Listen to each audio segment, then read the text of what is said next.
ಈ ಕಡೆ ಎಲ್ಲರೂ ಗಮನಿಸ್ರಿ. ನಿಮ್ಮ ವೃತ್ತಗಳು ಅಧ್ಯಾಯದ ಮೇಲೆ ಮೊದಲನೇ ಪ್ರಕಾರದಲ್ಲಿ ಮುಂದುವರೆದಿರ್ತಕ್ಕಂಥ ಪ್ರಶ್ನೆಗಳನ್ನು ನೋಡೋಣ. 21ನೇ ಪ್ರಶ್ನೆ ಏನಿದೆ ಅಂತ ನೋಡೋಣ. ಚಿತ್ರದಲ್ಲಿರುವಂತೆ ಒಂದು ಚಿತ್ರ ಕೊಟ್ಟಿದ್ದಾರೆ, ಚಿತ್ರವನ್ನು ಸರಿಯಾಗಿ ಗಮನಿಸ್ರಿ.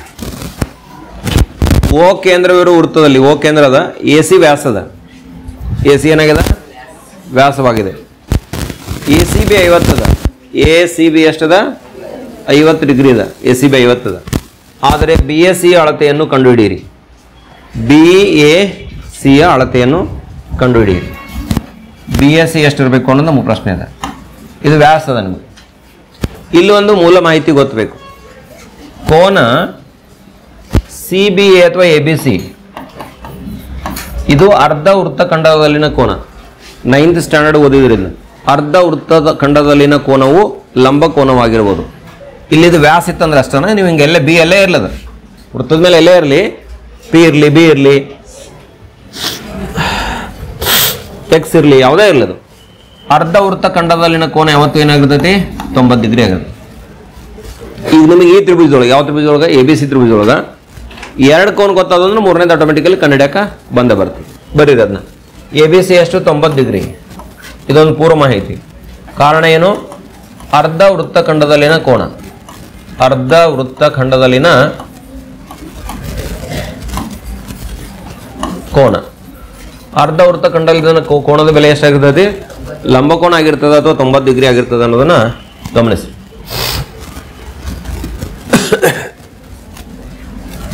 A B C 90 degree. ತ್ರಿಭುಜ ಎ ಬಿ ಸಿಯಲ್ಲಿ, ತ್ರಿಭುಜ ಎ ಬಿ ಸಿನಲ್ಲಿ ಕೋನ ಎ, ಕೋನ್ ಬಿ ಸಿ ಎ, ಕೋನ್ A C B C A, B A C ಇದನ್ನು ಕಂಡುಹಿಡಿಬೇಕಾಗಿ, ಪ್ಲಸ್ ಕೋನ್ ಎ ಸಿ ಬಿ ಪ್ಲಸ್ ಕೋನ್ A B C. B S C, A C B, A B C ಮೂರು ಕೂಡಿಸಿದ್ರೆ 180 ಡಿಗ್ರಿ ಇರಬೇಕು. ಬಿ ಎಸ್ ಸಿ ಗೊತ್ತಿಲ್ಲ ನಮಗೆ, ಅದಕ್ಕೆ ನಂಗೆ ಬರೀರಿ. ಎ ಸಿ ಬಿ ಎಷ್ಟದ ನೋಡಿ? ಎ ಸಿ ಬಿ ಎಷ್ಟದ? 50 degree. A B C, A B C ಎಷ್ಟದ? 90 ಡಿಗ್ರಿ ಅದ. ಇಕ್ವಲ್ ಟು ಎಷ್ಟಾಯ್ತು? 180 ಡಿಗ್ರಿ ಆದ. ಕೋನ್ ಬಿ ಎಸ್ ಸಿ 90-50 ಕೂಡಿಸಿದ್ರೆ 140 ಡಿಗ್ರಿ ಈಕ್ವಲ್ ಟು 180 ಡಿಗ್ರಿ ಆಯಿತು. ಈ 140 ಆ ಕಡೆ ಕಳಿಸೋಣ. ಕೋನ್ B S C equal to, ಕೋನ್ B S C equal to 180 minus 140 degree ಎಷ್ಟಾಯಿತು? 40 ಡಿಗ್ರಿ ಆಗ್ತಾ ಇಲ್ಲ? 180 ಒಳಗೆ 140 ಕಳೆದ್ರೆ 40 ಡಿಗ್ರಿ. ಇಷ್ಟು ಪರಿಹಾರ ಈ ಪ್ರಶ್ನೆಗೆ. ಮುಂದಿನ ಪ್ರಶ್ನೆ ಏನಿದೆ ನೋಡಿ. ಚಿತ್ರದಲ್ಲಿ ಓ ವೃತ್ತ ಕೇಂದ್ರ, ಸಿ ಎ ಮತ್ತು ಸಿ ಬಿಗಳು ವೃತ್ತಕ್ಕೆ ಎಳೆದ ಸ್ಪರ್ಶಕಗಳಾಗಿವೆ. ಸಿ ಎ ಮತ್ತು ಸಿ ಬಿ ಸ್ಪರ್ಶಕಗಳು. A B equal to A C ಐತಿ. A B equal to A C ಅದ. ಆದ್ರೆ A C equal to B C ಇರ್ತೈತಿ. A C equal to B C ಇರ್ತೈತಿ, ನಿಮ್ಗೆ ಗೊತ್ತಿರಲಿ. ಅಂದ್ರೆ ಮೂರು ಬಾವು ಸಮಾದವು. ಓ ಎ ಬಿ ಅಳತೆಯನ್ನು ಕಂಡುಹಿಡಿಯಿರಿ. ಓ ಎ ಬಿ ಇಲ್ಲಿ ನೋಡಿ, O A B question mark ಮಾಡೈತಲ್ಲ, ಅದನ್ನು ಕಂಡುಹಿಡಿಬೇಕಾಗಿ. ಭಾಳ ಇಂಟ್ರೆಸ್ಟಿಂಗ್ ಇದೆ, ಟ್ರಿಕಿ ಕ್ವಶನ್ ಇದೆ ನೋಡಿ. ಈಗ ನೋಡ್ರಿ ಏನು ಕೊಟ್ಟಿದ್ದಾರೆ ಅವರು? A B equal to A C, ಇದನ್ನು ಬರ್ರಿ ಎಲ್ಲರೂ. A B equal to A C, A B equal to A C ಕೊಟ್ಟಿದ್ದಾರೆ. ಆದರೆ ಎ ಸಿ ಐತಲ್ಲ, ಮತ್ತೊಂಬರಿನು ಈ ಎ ಸಿದ ಬದಲಿ ಬಿ ಸಿ ಹಾಕ್ಬೋದು, ಬಿ ಸಿ ಹಾಕ್ಬೋದು. ಇದರಿಂದ ನಮಗೇನು ಕಂಡು ಬರ್ತದ? ಇದರಿಂದ ನಮಗೇನು ಕಂಡು ಬರ್ತದ? ಆದ್ದರಿಂದ A B equal to B C ಆತ ಇಲ್ಲ? A B equal to B C ಆತ. A B equal to B C ಆತು, B C equal to A C ಇರತೈತಿ.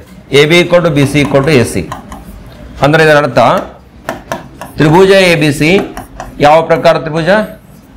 ಸಮಬಾಹು ತ್ರಿಭುಜ. ಇದು ಎಂಥ ತ್ರಿಭುಜ ಆಗ್ತದ? ಸಮಬಾಹು ತ್ರಿಭುಜ ಆಗ್ತದೆ. ಇಲ್ಲಿ ಒಂದು ಪೂರ್ವಭಾವಿ ಮಾಹಿತಿ ಬೇಕಾಗ್ತದೆ. ನಿಮಗೆ ಮುಂಚಿತವಾಗಿ ಗೊತ್ತಿರಬೇಕಾದಂಥ ಅಂಶ ಏನಂದ್ರೆ, ಸಮಬಾಹು ತ್ರಿಭುಜದಲ್ಲಿ ಪ್ರತಿ ಒಳಕೋನದ ಬೆಲೆ ಎಷ್ಟಿರ್ತದೆ ನೆನಪೈತೆ ಯಾರಿಗಾರೆ? ಸರಿ ಸರಿ ಹೇಳ್ತಾ ಇದ್ದಾರೆ ನೋಡ್ರಿ, 60 ಡಿಗ್ರಿ. ಇದು 60 ಡಿಗ್ರಿ ಇರ್ತದ, ಇದು ನಿಮಗೆ ಲಕ್ಷದಾಗಿರಿ. ಇದು 60 ಇರ್ತೈತಿ ನಮಗೆ, ಇದು 60 ಇರ್ತೈತಿ. ಇವೆರಡು ಏನು ನಮ್ಗೆ ಯೂಸ್ ಆಗಂಗಿಲ್ಲ, ಇಲ್ಲಿ ಯೂಸ್ ಆಗ್ತೈತಿ, ಹೌದಾ ಇಲ್ಲ? ಆದ್ದರಿಂದ ಕೋನ B A C equal to 60 degree ಬರೆದ್ಬಿಟ್ಟು ಸಾಕು. ಕೋನ್ ಬಿ ಎ ಸಿ 60. ಈಗ ಕೋನ್ ಒ ಎ ಬಿ, ಈಗ ನೋಡ್ರಿ ಕೋನ್ ಒ ಎ ಬಿ, ಕೋನ್ ಒ ಎ ಬಿ ಪ್ಲಸ್ ಕೋನ್ ಇದು 60 ತಗೊಂಡಿದ್ರಿ. ಕೋನ್ ಬಿ ಎಸ್ ಸಿ ಎರಡು ಕೂಡಿಸ್ರ 90 ಡಿಗ್ರಿ ಇರಾಕ್ಬೇಕು ಬೇಡ? ಇದು ತ್ರಿಜ್ಯ ನಿಮಗೆ, ಇದು ತ್ರಿಜ್ಯ, ಇದು ಸ್ಪರ್ಶಕ. ಸ್ಪರ್ಶಕ ಮತ್ತು ತ್ರಿಜ್ಯದ ನಡುವಿನ ಕೋನ ಎಷ್ಟು? 90 ಡಿಗ್ರಿ ಇರ್ತದೆ. ಆ ಕಾರಣಕ್ಕೋಸ್ಕರ ಒ ಎ ಬಿ, ಕೋನ್ ಒ ಎ ಬಿ ಗೊತ್ತಿಲ್ಲ ನಮಗೆ, ಕೋನ್ ಒ ಎ ಬಿ ಹಂಗ ಬರೀನು. ಬಿ ಎ ಸಿ ಎಷ್ಟು? 60 ಡಿಗ್ರಿ ಕೊಟ್ಟು ಎಷ್ಟು? 90 ಡಿಗ್ರಿ. ಅಂದ್ರೆ ಕೋನ್ O A B equal to 90 minus 60. 90ರಾಗ 60 ಕಳೀರಿ. 90ರಾಗ 60 ಕಳೆದ್ರೆ ಎಷ್ಟಾಯ್ತು? 30 ಡಿಗ್ರಿ ಆಯ್ತು. ಎಷ್ಟು? 31 ಅಲ್ರೇ? 90ರಾಗ 60 ಕಳೆದ್ರೆ 31 ಹೆಂಗೆ? ಟೈಪಿಂಗ್ ಏನಾರು ಇರ್ಬೇಕಲ್ಲ, ಇಲ್ಲೇನು ಮಿಸ್ಟೇಕ್ ಇಲ್ಲ. ಒ ಎ ಬಿ ಕೊಟ್ಟು 30 ಅಲ್ಲೇ ತಿದ್ಕೊಂಡ್ಬಿಡು. ಅರ್ಥ ಆಯ್ತಲ್ಲ ಇದೆಲ್ಲರಿಗೂ? ಮುಂದಿನ ಪ್ರಶ್ನೆ ನೋಡಿ. 3 ಸೆಂಟಿಮೀಟರ್ ತ್ರಿಜ್ಯವಿರೋ ವೃತ್ತದಲ್ಲಿ ಒಂದು ವೃತ್ತ ಇದೆ, ಇದರದ್ದು ತ್ರಿಜ್ಯ ಎಷ್ಟಿದೆ? 3 ಸೆಂಟಿಮೀಟರ್ ಇದೆ. ಸಮಾಂತರ ಸ್ಪರ್ಶಕಗಳ ನಡುವಿನ ದೂರ ಎಷ್ಟು?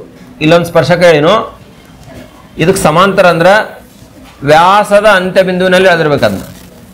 ಅದಕ್ಕೆ ಸಮಾಂತರ ಬರಬೇಕಂದ್ರೆ ವ್ಯಾಸದ ಅಂತ್ಯ ಬಿಂದುವಿನ ಇಳಿಬೇಕು. ಇದು 3 ಸೆಂಟಿಮೀಟರ್, ಇದು 3 ಸೆಂಟಿಮೀಟರ್. ಇದರ ನಡುವಿನ ದೂರ ಅಂದ್ರೆ ಎಷ್ಟಾಯ್ತು ಹೇಳ್ರಿ? ಈ ದೂರ ಬೇಕಾಗೈತೆ ನಮಗೆ, ಈ ಎವಿನ ಬೇಕಾಗೈತಿ. ಸಮಾಂತರ ಸ್ಪರ್ಶಕಗಳ ನಡುವಿನ ದೂರ ಎಷ್ಟಾಕತಿ? 6 ಸೆಂಟಿಮೀಟರ್. ಇಲ್ಲಿ ನೋಡಿ, ಇದು ಸಮಾಂತರ ಆಗ್ತಾವೆ ಒಂದಕ್ಕೊಂದು, ಯಾಕಂದ್ರೆ ಇಲ್ಲಿ 90 ಇರ್ತೈತಿ, ಇಲ್ಲೂ 90 ಇರ್ತೈತಿ. ಹಿಂಗಾಗಿ ಇವೆರಡು ಒಂದಕ್ಕೊಂದು ಸಮಾಂತರ ಇರ್ತಾವೆ. ಇದಕ್ಕೆ ಆನ್ಸರ್ ಎಷ್ಟಂದ್ರೆ 6 ಸೆಂಟಿಮೀಟರ್ ಇಷ್ಟ. ಇದೇನು ಡಯಾಗ್ರಾಮ್ ಹಾಕಬೇಕಾಗಿಲ್ಲ, ನಿಮ್ಗೆ ತಿಳಿಲಿ ಅಂತ ಹಾಕಿದ್ದೀನಿ. ಮತ್ತೊಂದು ಲೆಕ್ಕಾಚಾರ ಬಯಸಿರ್ತಕ್ಕಂಥ ಪ್ರಶ್ನೆ ಇದೆ ನೋಡ್ರಿ. ಚಿತ್ರದಲ್ಲಿ ತೋರಿಸಿರುವಂತೆ ಓ ಕೇಂದ್ರಗಳ ವೃತ್ತಕ್ಕೆ ಎ ಬಿ ಮತ್ತು ಎ ಸಿ ಸ್ಪರ್ಶಕಗಳು ಬಿ ಒ ಸಿ ಎಲ್ಲ ಕೂಡೇ ಇದೆ. ಬಿ ಒ ಸಿ ಪೂರ್ಣ ಬಿ ಒ ಸಿ 120 ಡಿಗ್ರಿ ಐತಿ. ಎ ಒ 8 ಸೆಂಟಿಮೀಟರ್ ಐತಿ. ಎ ಒ ಎಷ್ಟೈತಿದೋ 8 ಸೆಂಟಿಮೀಟರ್. ಆದರೆ ವೃತ್ತದ ತ್ರಿಜ್ಯ ಕಂಡುಹಿಡಿಯಿರಿ. ತ್ರಿಜ್ಯ ಒ ಬಿ ಅಥವಾ ಒ ಸಿ ಅನ್ನು ನಾವು ಕಂಡುಹಿಡಿಬೇಕು. ಸರಿ, ಇಲ್ಲಿ 90 ಡಿಗ್ರಿ ಇರ್ತೈತೆ ಅನ್ನೋದು ನಿಮ್ಗೆ ಗೊತ್ತು, ಹೌದಾ ಇಲ್ಲ? 90 ಡಿಗ್ರಿ.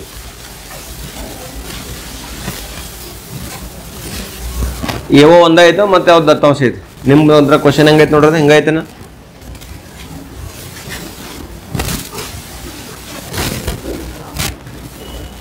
ತ್ರಿಜ್ಯ ಕಂಡುಹಿಡಿಬೇಕಂದ್ರೆ 2 ದತ್ತಾಂಶ ಬೇಕಿಲ್ಲ. ಎವೋ ಒಂದಾಯ್ತನ?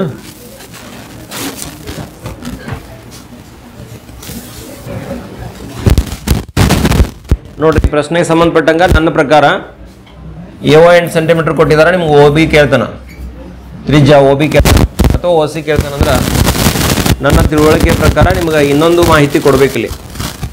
ಈ ಕಡೆ ಎ ಬಿ ಈ ಸ್ಪರ್ಶಕದ ಒಂದು ಸ್ಪರ್ಶಕದ ಉದ್ದ ಕೊಟ್ಟರಂದ್ರೆ ನಮಗೆ ಇಲ್ಲಿ ಪೈಥಾಗೋರಸ್ ಪ್ರಮೇಯ ಹಚ್ಚಿ ತೆಗಿಲಿಕ್ಕೆ ಬರ್ತದೆ. ನಿಮ್ಮ ಶಿಕ್ಷಕರೊಂದಿಗೆ ಚರ್ಚೆ ಮಾಡ್ಕೋರಿ. ಅದು ಕಲಿಕಾ ಏನು ಮಟೀರಿಯಲ್ ಕೊಟ್ಟೈತಲ್ಲ ಅದರೊಳಗೆ ಸರಿ ಐತೋ ತಪ್ಪೈತೋ ಅದನ್ನ ಕೂಲಂಕುಷವಾಗಿ ಚರ್ಚೆ ಮಾಡಿಕೊಂಡು ಈ ಸಮಸ್ಯೆ ಆಮೇಲೆ ಬಿಡಿಸ್ಬೋದು. ಮುಂದಿನ ಪ್ರಶ್ನೆ ಗಮನಿಸ್ರಿ. ಕೊಟ್ಟಿರುವ ಚಿತ್ರದಲ್ಲಿ ಓ ವೃತ್ತ ಕೇಂದ್ರ, ಓ ವೃತ್ತ ಕೇಂದ್ರದ ಪಿ ಕ್ಯೂ ಪಿ ಆರ್ಗಳು ಪಿ ಬಿಂದುವಿನಿಂದ ವೃತ್ತಕ್ಕೇಳದ ಸ್ಪರ್ಶಕಗಳಾಗಿದ್ದಾವೆ. ಪಿ ಕ್ಯೂ ಮತ್ತು ಪಿ ಆರ್ಗಳ ಸ್ಪರ್ಶಕಗಳದಾವ. ಕ್ಯೂ ಒ ಪಿ 65 ಐತಿ. ಇಲ್ಲಿ ನೋಡ್ರಿ, ಕ್ಯೂ ಒ ಪಿ ಎಷ್ಟೈತಿ? 65 ಡಿಗ್ರಿ ಅದ. ಆದರೆ ಆರ್ ಪಿ ಕ್ಯೂ ಅಳತೆಯನ್ನು ಕಂಡುಹಿಡಿಯಿರಿ. ಆರ್ ಪಿ ಕ್ಯೂ ಅಳತೆಯನ್ನು ಕಂಡುಹಿಡಿಬೇಕು. ಇಲ್ಲಿ ನೋಡ್ರಿ, ಇದನ್ನು ಕಂಡುಹಿಡಿಬೇಕು. ಸರಿನಾ? ಈಗ ಆರ್ ಪಿ ಕ್ಯೂ ಬೇಕಾಗೈತಲ್ಲ ನಿಮ್ಗೆ, ಪೂರ್ತಿ ಬೇಕಾಗೈತಿ. ಇದಷ್ಟೇ ಅಲ್ಲ, ಪೂರ್ತಿ ಬೇಕಾಗೈತಿ. ಆರ್ ಪಿ ಬೇಕು. ಸರಿ, ಇಲ್ಲಿ ನೋಡ್ರಿ, ಈಗ ನಿಮ್ಗೆ ಇವು ಪಿ ಕ್ಯೂ ಮತ್ತು ಪಿ ಆರ್ ಸ್ಪರ್ಶಕಗಳಾಗೋದ್ರಿಂದ ಪಿ ಒ ಕ್ಯೂ ಮತ್ತು ಪಿ ಒ ಆರ್ ಎರಡು ಸರ್ವಸಮ ತ್ರಿಭುಜಗಳಾಗ್ತಾವೆ. ತ್ರಿಭುಜ ಪಿ ಒ ಕ್ಯೂ ಸರ್ವಸಮ ತ್ರಿಭುಜ ಪಿ ಒ ಆರ್ ಅನ್ನೋದು ನಿಮ್ಗೆ ಗೊತ್ತದ, ಪ್ರಮೇಯ ಓದಿದಿರಿ. ಆದ್ದರಿಂದ ಕೋನ ಆರ್ ಒ ಪಿ ಕೊಟ್ಟು ಎಷ್ಟಾಗತ್ತೆ? ಅದು 65 ಡಿಗ್ರಿ ಆಕತಿ. ಆರ್ ಒ ಪಿ ಎಷ್ಟಾಗತ್ತೆ? 65 ಡಿಗ್ರಿ. ಆದ್ದರಿಂದ ಕೋನ ಕ್ಯೂ ಆರ್ ಕೊಟ್ಟು ಎಷ್ಟಾದ್ ನೋಡ್ರಿ? 65 ಮತ್ತು 65 ಕೂಡಿಸ್ಕೋರಿ ನೋಡ್ರಿ. ಮ್ಯಾಲಿಂದ 65 ಐತಿ, ಇದು 65 ಇರ್ತೈತಿ. ಎರಡು ಕೂಡಿಸ್ರಿ ಎಷ್ಟಾಯ್ತು? 130 ಡಿಗ್ರಿ, 130 ಡಿಗ್ರಿ ಆಗ್ತದೆ. ಹೌದು. ಈಗ ನಿಮ್ಗೆ ಇದು ಮತ್ತು ಈ ಕೋನ ಕ್ಯೂ ಪಿ ಆರ್, ಈಗ ಕೋನ್ ಕ್ಯೂ ಆರ್ ಮತ್ತು ಕೋನ್ ಕ್ಯೂ ಪಿ ಆರ್ ಎರಡು ಕೂಡಿಸ್ರೆ ಎಷ್ಟಿರ್ಬೇಕು? ಎರಡು ಕೂಡಿಸ್ರೆ 180 ಹಾಕ್ಬೇಕು ಬೇಡ?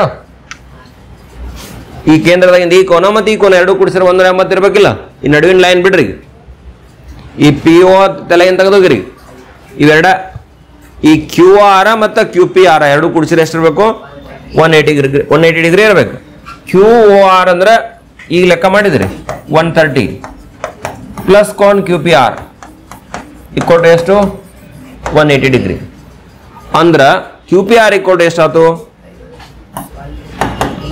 ಕೋನ್ ಕ್ಯೂ ಪಿ ಆರ್ ಇಕ್ಕೊಟ್ಟು 180 ಮೈನಸ್ 130. ಕೋನ್ Q P R is equal to 50 degree. ಇಷ್ಟು ಉತ್ತರ.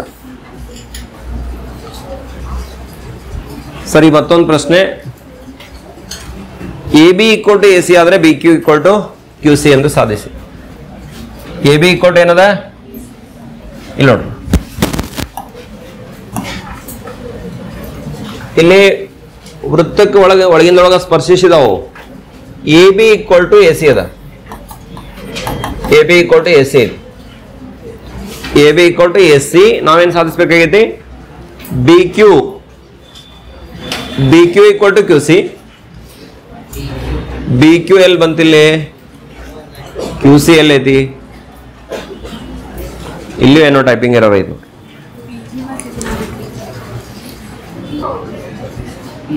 ನೋಡ್ರಿ. ಪ್ರಶ್ನೆಯಲ್ಲಿ ಒಂದು ಸಣ್ಣ ಕರೆಕ್ಷನ್ ಮಾಡ್ಕೊರಿ.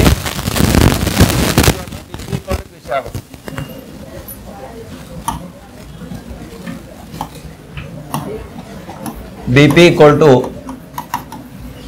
ಕ್ಯೂ ಸಿ ಎಂದು ಸಾಧಿಸಿ. ಅದು ಹೆಂಗಂತ ನೋಡ್ರಿ. A B equal to S C ಅದ. A B equal to S C ಬರ್ಕೊಳ್ಳೋಣ. ಎ ದಿಂದ ಬಿ ತನ ಎರಡು ಪಾರ್ಟ್ ಐತಿ, ಎ ಪಿ ಮತ್ತು P B.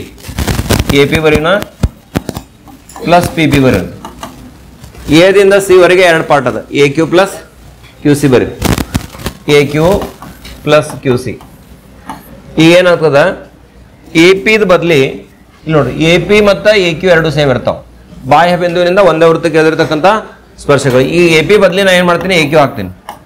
Plus P B equal to A Q plus ಏನಪ್ಪಾ ಅಂದ್ರೆ ಕ್ಯೂ ಸಿ. ಈಗ ಈ ಎ ಕ್ಯೂ ಹೊಡೆದಾಕ್ರಿ, ಉಳಿತೆಷ್ಟು? P B equal to Q C, B P equal to Q C.